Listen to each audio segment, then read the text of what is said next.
We live. Hi, I'm KD, and welcome to So Get the Podcast. Let's get this show started. So right now, in the world today, it's a lot that's taking place.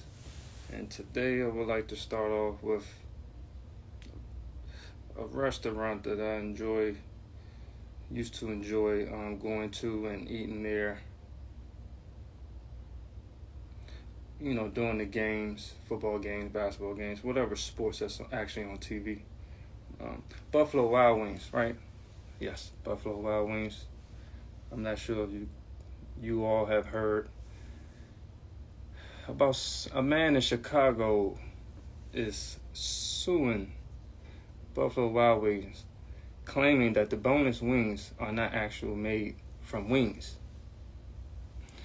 with the restaurant confessing to the allegation as well via Twitter, I believe.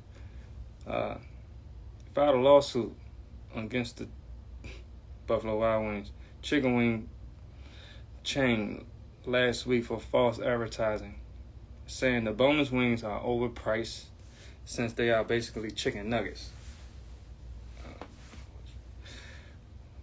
This clear-cut case, false advertising, should not be permitted, as consumers should be able to rely on the plain meaning of the product's name and receive what they are promised.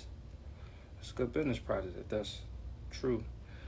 The lawsuit stated, now Buffalo Wild Wings is sarcastically confirming the allegations in the lawsuit while also revealing well-known facts that other food they sell do not contain what is included in the product's name. It's chicken. Now you messed up the chicken, but it's okay. As you know, Buffalo Wild Wings been around for quite a long time actually. Buffalo Wild Wings been selling boneless wings about 20 years, and they become one of the most popular items on the menu. According to the lawsuit, I believe most people have eaten at Buffalo Wild Wings. They have a plethora of different items, products on the menu, but definitely have a variety of different sauces and things in that nature. This is a very unique and or entertaining situation that's taking place. It's true, the restaurant chain tweeted on Monday, as I stated, our buffalo wings are all white meat chicken. Our hamburgers contain no ham. Our buffalo wings are 0% buffalo. I don't know what's going on. It's a lot taking place. Everyone still be careful. Restaurants, going outside, whatever it may be. It's a lot that's going on out here. And that was definitely very interesting because I know that, like I stated, I used to go to Buffalo Wild Wings to sit and eat and enjoy myself for the games.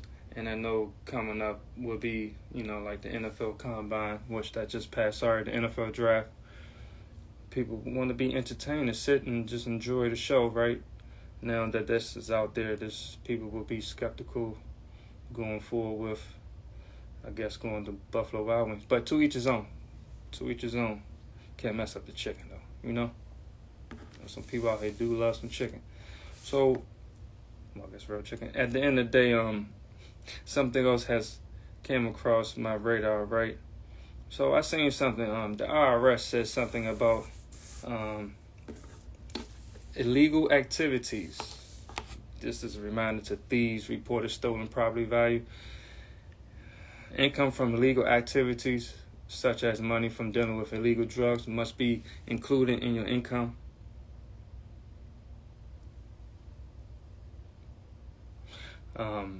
They have these forms, scheduled forms for 1040, line 8Z. On a Schedule C, Form 1040, if from your self-employment activity. They also stated stolen property. If you steal property, you must report as the fair market value and your income the year you steal it, unless you return it to the rightful owner of the same year. I don't know where that came from and or what people would do should do with that particular situation. But I will state that when it comes to those IRS, you don't want to play around with them. So just keep your eyes and ears open for that in the very, very near future. Something else also came across my radar too. NASA scientists, right? This is the second NASA scientist to tell us that there's somebody else on the moon. There's someone else on the moon. I don't know, people who've even thought about going out there or even have their passports to travel, but to go that far to wonder and or to see if that is true or not. I'm curious, right? Always curious about what is, right? We live in a strange world, as Neil Armstrong once said. There are great ideas discovered, breakthroughs available to those who can remove one of the truth protective layers. That was pretty dope. A number of people have become aware of the fact that not all of what goes on behind the scenes, right, is made public. The Freedom of Information Act, right, whereas though you can get information, was created. It's a federal freedom of information law that allows for the full or partially disclosure of previously unreleased information and documents controlled by the United States government. If you're looking for information about that, I would advise you to definitely check that out. There's a lot of things out here in the world that you can definitely find out about. You just have to research it and where to. Also, I previously spoke about the banks, right? That was a few episodes ago, right?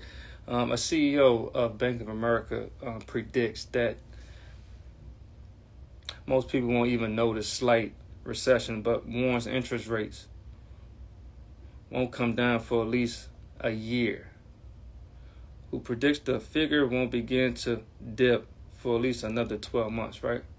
It's the CEO of Bank of America stating this. Rates currently sits at 4.75%. It hasn't been this high since 2007, 2008. That's what the recession happened. The crisis actually, and yet most are expecting to hike rates at least once more this year, which is 2023. So he's already stating that in this same year is going to be projection for the recession to occur in the the U.S. economy beginning in the third quarter of 2023, occur through the fourth quarter of 2023, and into the first quarter of 2024. The economy will contract between 0.5% and 1% each quarter. He added, resulting in a very slight recession in the scheme of things. This is someone that's in corporate America with Bank of America's CEO publicly saying these things about the recessions in the world today. I know inflations are up. A lot of prices in food, like I said, in the economy, it's definitely all going up. And I know that what is it, tax season? So people have to be very, very careful and thoughtful of what they spend their money on. The foreseeable future is a lot that's going to take place, and you have to prepare yourself for it. If not, you will be left behind. That is the truth. God, the truth. So speaking on the economy, right? So you guys must have heard of the Silicon Valley Bank in a 2-day span, the collapse of it. Yeah, that was different, right? Like I said, very few episodes. Digital currency. People need to wrap their frontal loop to gather information, for the big picture. Not only for themselves, for their loved ones and everyone that's around them. You have to invest in yourself. That's the model, right? You should invest in yourself and those who you care mostly for. If your money not safe in the bank, where we're to now, you know.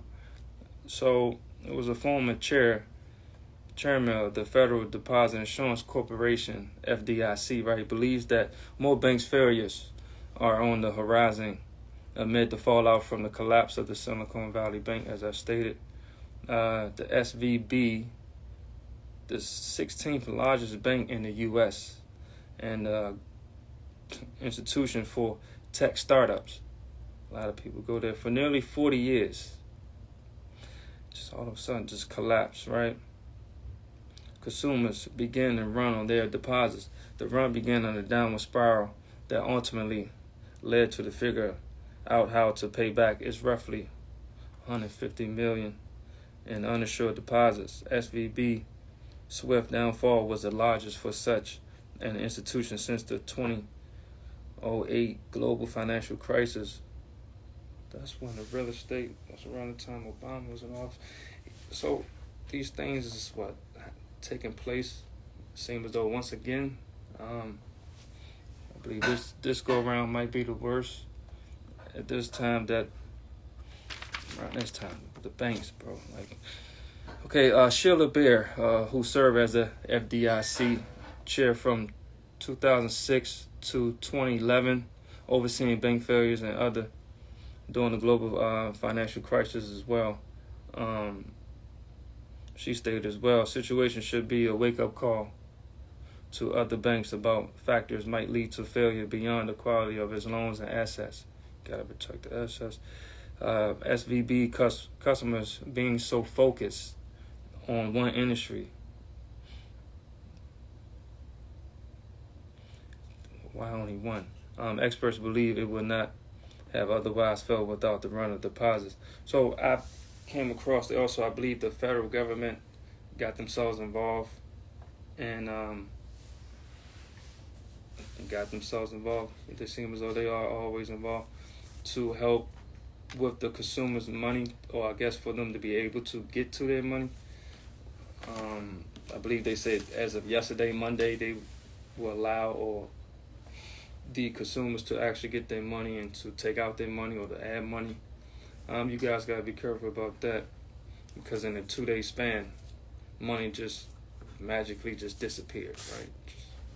So you have to be careful where you invest your hard-earned money into, right? Speaking of dollar bills, came across the $2 bill, right? I'm not sure how many of you have still own $2 bills or have came across $2 bills and kept good care of it, right? So $2 bill, you have the opportunity for it to be worth up to 4.5 K, right? Just depends on the year. The $2 bill first printed in 1862 is hard to find due to the lack of use, right? There have been several editions of the $2 bill, with the most recent version designed in 1963, according to the U.S. Treasury Department. Depending on which version of the $2 bill you got on hand in a wallet or kept in a safe, may feature a portrait of America's first Secretary of the Treasury and one of the founding fathers, Alexander Hamilton, right? After the redesign in 1869, the portrait changed to Thomas Jefferson, another founding father, and the third president of the United States, according to the U.S. Treasury Bureau Engraving and Printing. According to the online auction service, U.S. Currency Auction, if the bill was minted and printed before the 1976, when the most recent printing started, the bill could actually be worth as much as $4,500. However, even with notice printed in the same year, different versions have different values for collection. The original print of the $2 bill from 1862 can range in value from $500. Its lowest for the circulated notes to more than $2,800 if uncirculated. The USCA, the highest value for a $2 note was found on 1890 Treasury notes versions with the that was $550 to $2,500, or at least $4,500. Calculate So it's pretty much just repeating from the beginning. So if you do have the $2 bill, any $2 bill dating back to 1976 that has been in circulation up to 2003 are worth only the face value. So 1976 to 2003, if you had that on hand or you believe you had something that was of value, those are the dates to confirm that. If you have something of value in that. A law was passed. This is in Minnesota. A law was passed for immigrants to receive their license. Illegal immigrants to receive their license. The new law, which had been reversed, it was 20 years ago. It was after like the 9/11 by a former Republican, right?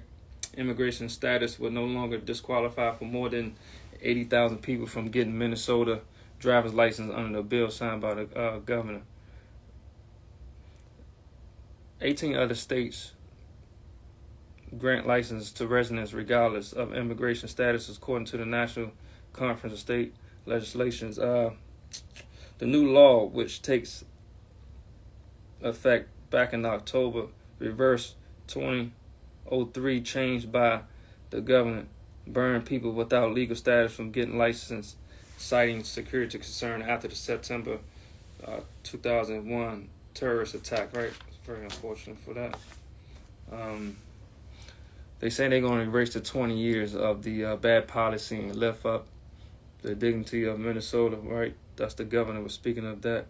Applicants must still pass the written test, right? Just typically you have to pass the written test and driving test still. So all they want from the immigrants would be citizenships, birth certificate, photograph from their foreign jurisdiction, right? So if you are in Minnesota and heard about this is something that's new, and it seems as though they want change. So it's not a bad thing.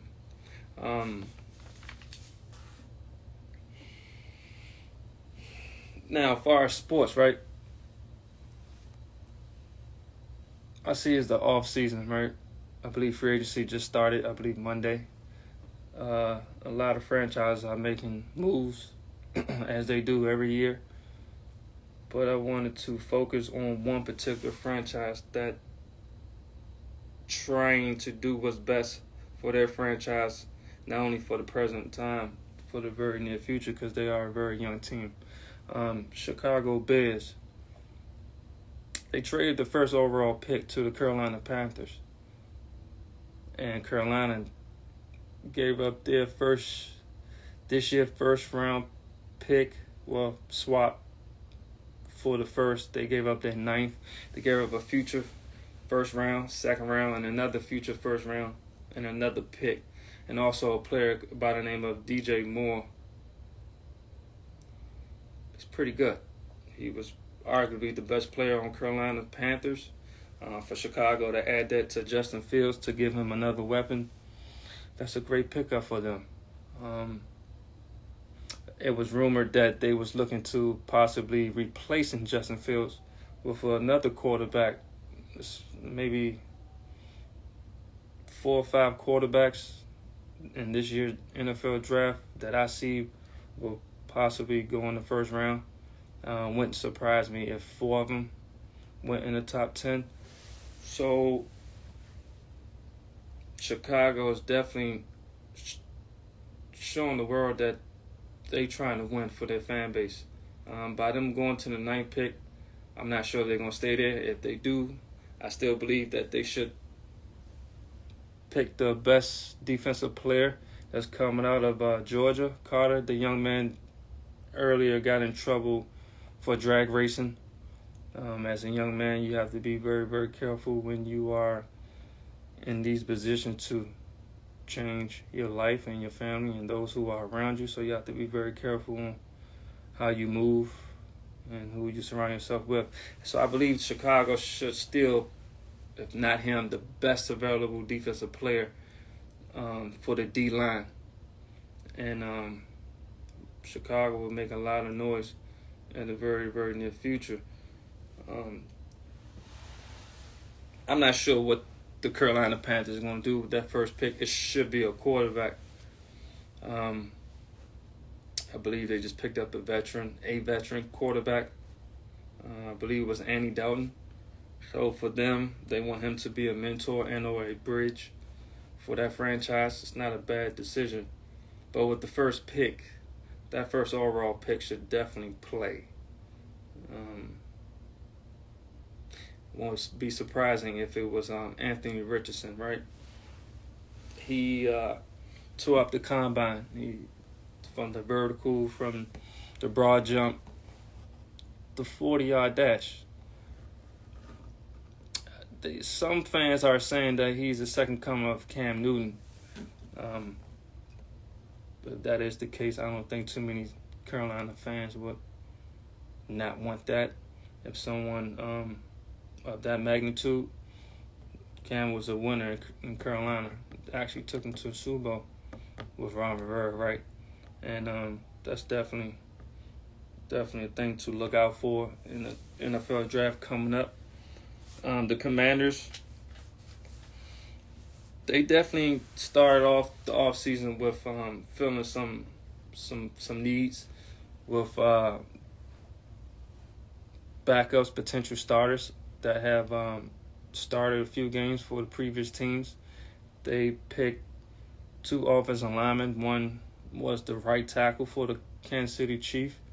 He actually played in the Super Bowl, played pretty well. That whole team played pretty well, the offensive line especially. So they picked him up. And also got a center/guard from the G-Men that played pretty well. I believe what's going around that gentleman from the G-Men that they got from the Giants, he had an altercation with Aaron Donald. You don't really see that too often with arguably the best defensive player of all time. He stood his ground, for a quarterback to see your offensive lineman to fight for those that he want to protect. That's a good thing to see. It's definitely a good thing to see. So I'm looking forward to this NFL draft. I might do a mock draft. I'm not sure yet. But I just want to throw that out there. Now with the Commanders, I believe they still sitting at 16. And by them filling a few holes in the roster, they got some key players. Allow Ron Rivera to lead the team, which that's his best thing to do for him and this organization, is to lead everyone and to allow everybody to play their roles. By Eric Bieniemy, EB, coming in, he's full control of the offense. I'm looking forward to seeing what he implement in this offense for the city to be excited about. Sam Howell's definitely going forward, like they stated, is the quarterback. I know a lot of people want to tell Heineke to return. That's a no-go because he went to Atlanta to, I believe, to be the starter or have that veteran presence in that locker room and to be a bridge as well. And I'm looking forward to seeing how that outcome weigh itself out for him. Congrats for telling Heineke going forward. So with everything that's in the world today that's taking place, where to now? When it comes to money and banks and everything, and it bless you and everything that's going on out here. Just we gotta do better. So I just want to tap in and say a few things. Invest in yourself. Invest in yourself. It's a lot that's going on with banking and stocks and things of that nature. I'm not saying not to invest in these institutions and no entities in corporate America, but I would like for you to do a little bit more for yourself and go about it that way, because you can't really lose, really, if you bet on yourself. Hi, I'm KD. Thank you all for tuning in. Check you guys out later.